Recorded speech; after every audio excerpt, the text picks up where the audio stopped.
The first time Daniel mentioned the little red house, I thought it was a strange coincidence. The second time, I knew it wasn't. And the third time, when he quietly asked me what happened in the upstairs bedroom when I was 8 years old, I realized that the man I was falling in love with had somehow learned things about my childhood that I had never told anyone. My name is Emma, and I met Daniel on a Thursday evening in a small coffee shop near my office. There was nothing unusual about him when I first saw him. He wasn't mysterious or intimidating, and he didn't seem like the kind of man who would become the most frightening person I had ever known. He simply noticed that I was struggling with the lid on my coffee and showed me how to pull it from the side. We started talking, and within an hour I had forgotten that I had planned to go home alone. Daniel was calm, funny, and unusually attentive. He remembered small things without making it obvious that he was remembering them, like the fact that I hated crowded restaurants and always switched from coffee to tea after 6 in the evening. Within a month, I was seeing him almost every day. The thing I loved most about him was that he never pushed me to talk about my childhood. When I once told him that I had grown up with a lot of difficult memories, he simply took my hand and said, "You don't have to tell me anything you're not ready to tell me." I remember thinking that I had finally met someone who understood me. I didn't realize that he already knew far more than I had told him. One rainy Sunday afternoon, we were sitting in his car outside my apartment when Daniel looked through the windscreen and suddenly said, "You still hate houses painted red, don't you?" I turned toward him.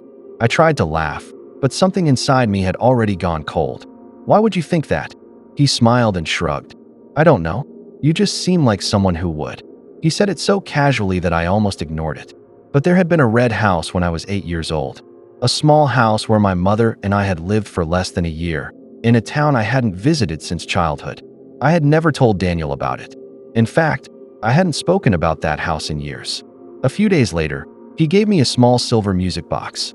When I opened it, the melody stopped me completely. It was the song my mother used to play beside my bed when I was 8. Daniel watched my face carefully. "You know it." I slowly closed the box. "Where did you hear that song?" He hesitated for just a moment before saying, "Your mother used to play it for you, didn't she?" I stared at him. "What did you just say?" He smiled, but this time there was something different in his expression. That night, I searched through an old box of photographs I hadn't opened in years. Near the bottom, I found one of the red house. I was standing outside beside my mother, and on the back, in her handwriting, were 3 words. "Don't tell anyone." I barely slept. The next evening, I asked Daniel how he knew about my childhood. He denied everything. He said the red house had been a guess. The song had been another guess, and I was allowing my fear to turn coincidences into something they weren't. He wasn't angry.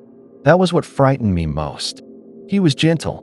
He looked at me with the same expression he had used every time I was upset and told me that I was safe. I told him I needed space.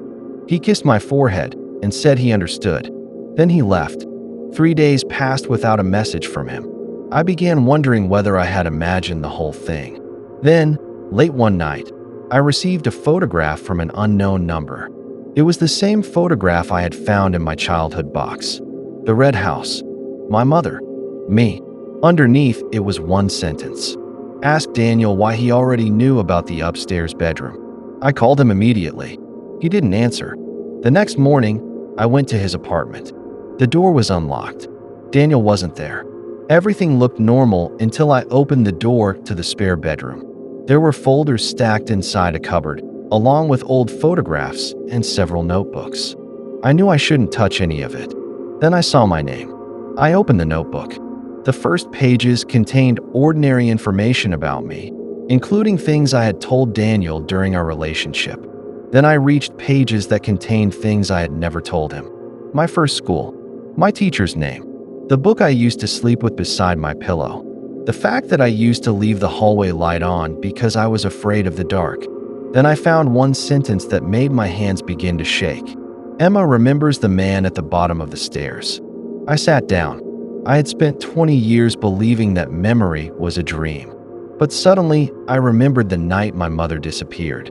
I remembered rain against the windows. I remembered my mother crying downstairs. I remembered a car outside.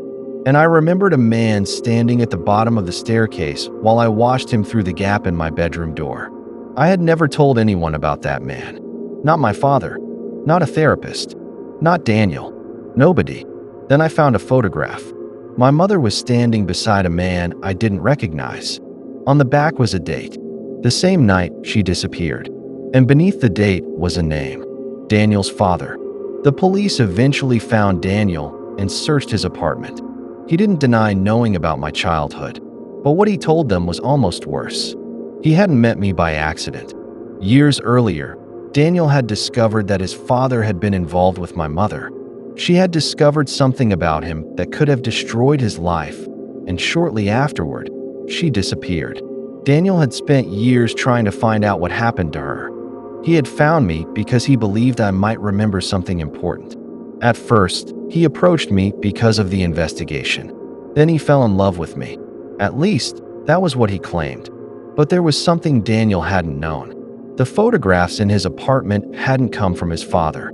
They hadn't come from my father either. Someone had been collecting information about me for years. The police eventually traced the original photographs to a storage unit rented under a false name. Inside were boxes containing photographs of me from childhood, copies of school records, old family documents, and notes describing places I had lived. Someone had been watching my life long before Daniel ever met me. Then the police found one final photograph. It had been taken only 6 days before I met Daniel. I was standing outside the coffee shop where we first spoke. Someone had photographed me from across the street. Daniel hadn't taken it, and the person who took it was never identified. Daniel left the country after the investigation ended. We never spoke again.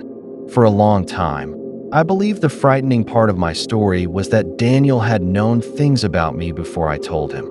I was wrong. The frightening part was discovering that Daniel hadn't been the first person who knew.